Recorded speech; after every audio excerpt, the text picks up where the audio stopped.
La santé mentale dans l'entrepreneuriat est encore un sujet, je trouve, un peu tabou. Et c'est dommage. On a tendance à dire que c'est bon, si t'es entrepreneur, faut pas te plaindre, t'es libre, etc.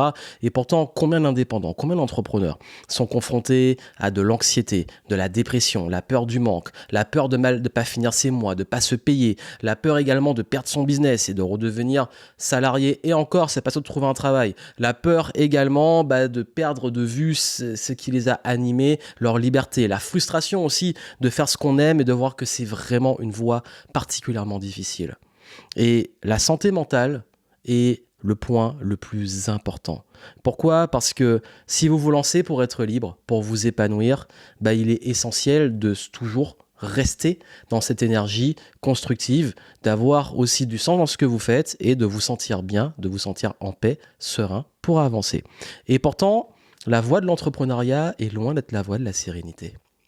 Je suis Joanne Yangting, entrepreneur depuis 2008 et je sais de quoi je parle parce que j'en ai vu de toutes les couleurs sur ce parcours. Ça vaut le coup, on est libre, on crée, on n'a pas de limites, etc. Mais cette liberté, on la paye au prix de la responsabilité. Il n'y a pas de filet de sécurité. Si on fait des erreurs, c'est pour nous. Il y a des fois où tu peux faire tout le meilleur du monde. Si le marché, l'environnement, etc. décide du contraire, ça te coule. Et puis surtout, il y a le fait de totalement dans l'incertitude, ça fait partie du game. On a beau mettre en place les bons systèmes, les bonnes méthodes et tout, on n'est jamais sûr qu'un business sera viable sur le long terme parce que le marché évolue. Mais j'ai envie de dire, l'incertitude, c'est dans tout. La vie est incertaine, tout peut arriver du jour au lendemain. Donc c'est essentiel de comprendre que votre santé mentale, il va être primordial d'appliquer les 5 choses que je vais vous dire aujourd'hui pour pouvoir préserver votre santé mentale en tant qu'entrepreneur, en tant qu'indépendant.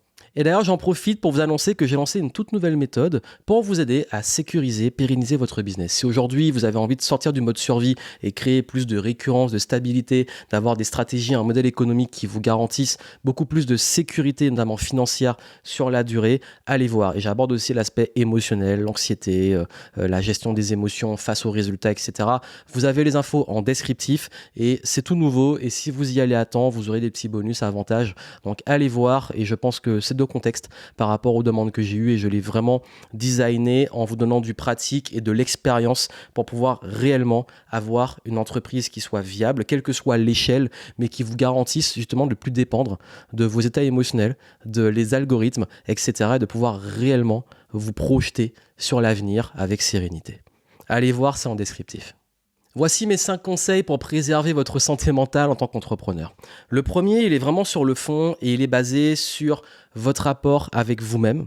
Et notamment, c'est ça qui peut générer des variations émotionnelles. Vous connaissez le syndrome. Quand il y a des résultats du chiffre des ventes, vous êtes au top. Et quand il n'y en a pas, quand ça fait un petit moment que c'est à plat, là, vous pensez que vous allez finir sous un pont, que c'est fini, que votre business est foutu, que vous allez être endetté, que vous n'allez pas réussir à payer et finir le mois correctement, payer vos charges. Et là, on se retrouve à vivre le yo-yo. Le matin, t'es au top. L'après-midi, t'es au fond du trou. Et le soir, t'es encore au top, etc. Vraiment, si aujourd'hui, vos émotions, si aujourd'hui, votre même estime de vous, la valeur que vous considérez de vous-même est liée au résultat de votre business, il est temps d'arrêter ça. Il est temps de stopper. Il est temps de changer de modèle et d'arrêter non seulement de vous habituer à générer de la dopamine, à tout le temps regarder vos chiffres et dès qu'il y a des ventes, waouh, c'est génial. Et de même, à l'opposé, à chaque fois que ça va pas, juger votre business sur quelques jours ou même quelques semaines. C'est normal d'avoir un business qui varie, c'est normal d'avoir des bons jours et des mauvais jours, c'est comme la météo, ça varie. Par contre, ce qui n'est pas normal, c'est que ça impacte autant vos états. Donc, il va être essentiel de baser vos états sur d'autres choses.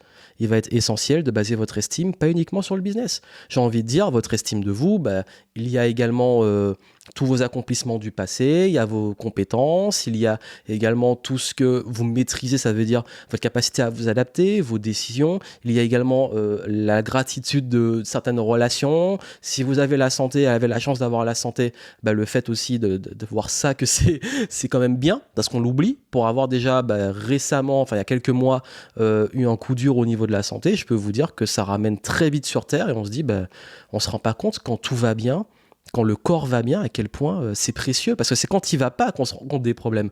Donc je crois que là, il est essentiel, vous, de ne plus baser et corréler vos résultats extérieurs et baser votre estime de vous sur les choses extérieures. Reconnaissance, like, vente, tout ce qui va être résultat business, résultat financier, etc. Tout ça, c'est de l'extérieur. Mais ça va varier. Ça va changer. Il y aura des super moments, il y aura des mauvais moments. Mais si vous basez votre estime de vous sur ça, votre estime sera instable.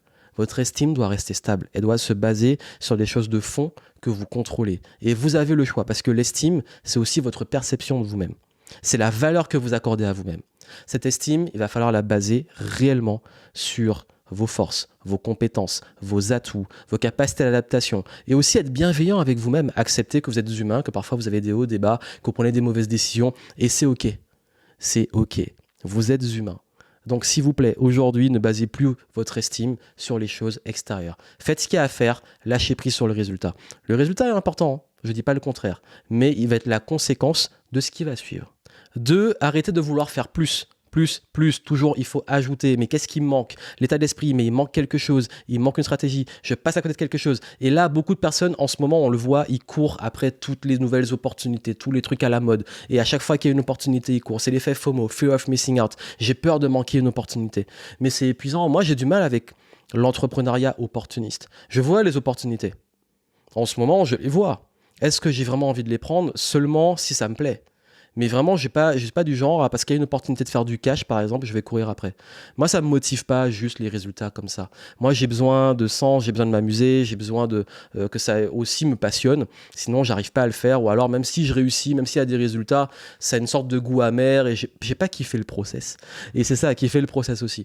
Donc, arrêtez de vouloir en faire plus et plutôt changer de perspective. Votre santé mentale, c'est pas OK, là, il faut que je bricole, il faut que je fasse plus. C'est OK, j'accorde tant de temps pour travailler dessus. Qu'est-ce que je fais dans ce temps? Comment également je me mets aussi des limites sur le temps de travail? Comment également je me respecte sur mon énergie, mon temps de repos, de récupération? Comment je m'autorise aussi à prendre soin de ma santé? C'est ultra important.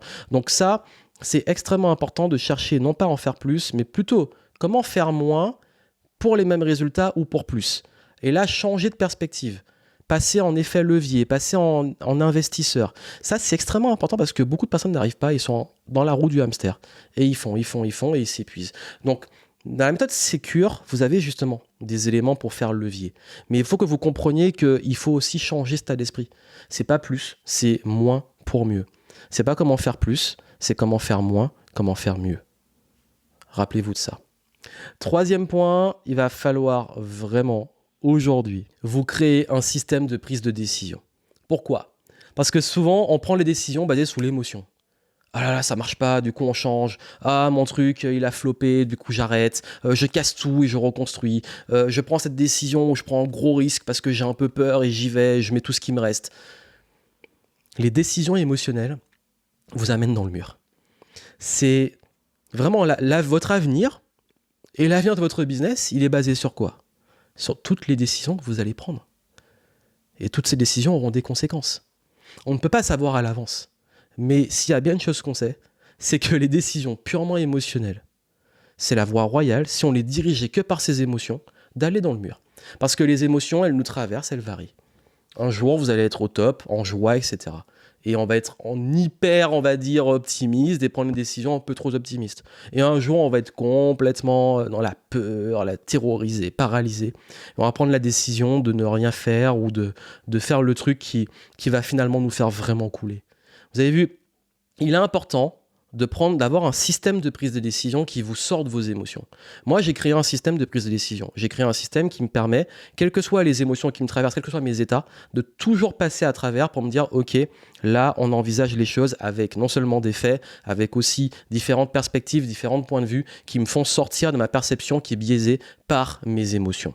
J'en parle dans la méthode Secure, c'est très important. Mais en tout cas, là, il vous faut des systèmes de prise de décision qui ne dépendent pas justement uniquement de vos états émotionnels. Et même, la gestion de crise, c'est ça. Si on gère des crises que par les émotions, on voit aujourd'hui les gens sont des sacs émotionnels, ils réagissent à tout. Sortez de ça. Quatrième conseil, sortez de l'urgence et d'être toujours à flux tendu. Essayez d'avoir beaucoup plus d'avance.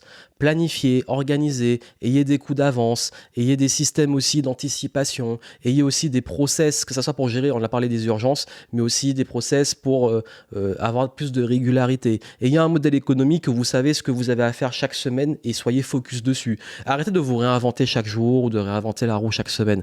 Il est important d'avoir une base et des choses récurrentes où on sait que si on les fait, c'est bon, on est sur la bonne voie. J'en parle dans Sécure. Mais si vous voulez vraiment la sortir de ce truc de chaque jour, j'improvise, ce qui est fatigant, il va falloir commencer à planifier et avoir un peu plus de recul. Et c'est mieux de planifier. Parce qu'on dit souvent que la structure, la planification, ça nous emprisonne. Pas du tout. Quand moi je planifie, que je mets de la structure, je sais justement dans quel ordre et dans quel cadre je fais les choses. Et ça me laisse encore plus de temps, de cerveau disponible, parce que je délègue, justement en ayant planifié, je délègue les décisions basées sur ça, pour me laisser de la place pour de la créativité, pour de l'innovation, pour d'autres projets, du temps libre. Donc c'est extrêmement important d'avoir vraiment un système basé sur l'anticipation et la régularité, plutôt que sur l'urgence et l'improvisation. C'est ok d'avoir des urgences, d'avoir des imprévus et tout, mais justement, quand on a la structure, on gère mieux ces moments-là. Par contre, si c'est tout le temps, vous allez vous épuiser et vraiment au niveau de la santé mentale, c'est la voie royale vers le mur. Cinquième conseil, faites vraiment des pauses. Ça, je l'ai appris à la dure. Moi, j'ai du mal à rester à ne rien faire. Vraiment, je vous dis, j'ai du mal à rester à ne rien faire. C'est pas dans ma personnalité. Même quand j'étais petit, j'allais à la plage, rester dans un hamac à ne rien faire parce que moi, je suis de Martinique. Non, il fallait que j'aille faire du bodyboard, que j'aille courir sur la plage, que je m'occupe. J'ai besoin d'être occupé. Mais je me suis rendu compte que quand je suis tout le temps actif, tout le temps occupé, etc., mon cerveau, il se repose jamais. Et surtout, c'est pas là que j'ai mes meilleures idées. Mes meilleures idées, j'en ai parlé dans une autre vidéo, c'est souvent quand je suis en voyage, dans l'avion, dans un jacuzzi, dans de l'eau de mer, pendant que je prends un bain, sous la douche. J'ai expliqué pourquoi, vraiment dans la vidéo que j'avais faite. Mais en fait, c'est nécessaire. Et je me suis rendu compte, maintenant je me fais des retraites, je me prends 1 jour ou 2 jours, même là, quand j'en sens le besoin, je sature. Et je ne pense plus à mon business, mais bizarrement, c'est là que j'ai mes meilleures idées et je prends des notes. Et en fait, le cerveau, hop, il permet de traiter aussi les informations différemment. Et c'est extrêmement important, de même que les vraies pauses, de vous accorder dans les journées des petits moments de pause, de vous accorder dans les semaines une après-midi ou une journée vraiment de déconnexion et de pause, de vous accorder chaque mois au moins un petit week-end ou quelques jours pour vraiment récupérer. Écoutez-vous. Parce que la santé mentale est liée aussi au rythme qu'on met dans notre vie et la récupération, comme dans le sport, est aussi importante que la performance. Donc si vous arrivez à combiner ces éléments-là, vous allez voir que ça fera vraiment une grosse différence dans votre santé mentale. Et ça, je l'ai appris à la dure, hein. J'ai vécu un peu toutes les émotions, les yo-yo et tout. J'ai aussi vécu même santé mentale qui impacte le physique.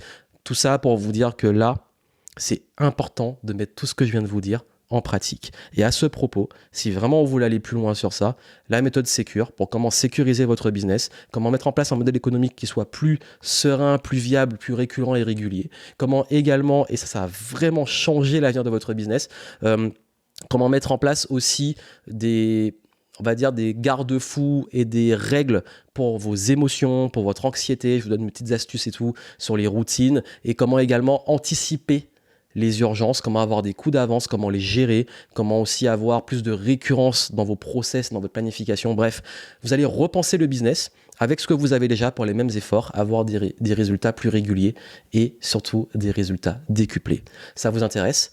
Allez voir en descriptif et vraiment bénéficier de cette méthode. Ça va radicalement changer votre avenir en tant qu'entrepreneur. Et surtout, c'est très important, s'il vous plaît, prenez soin de vous.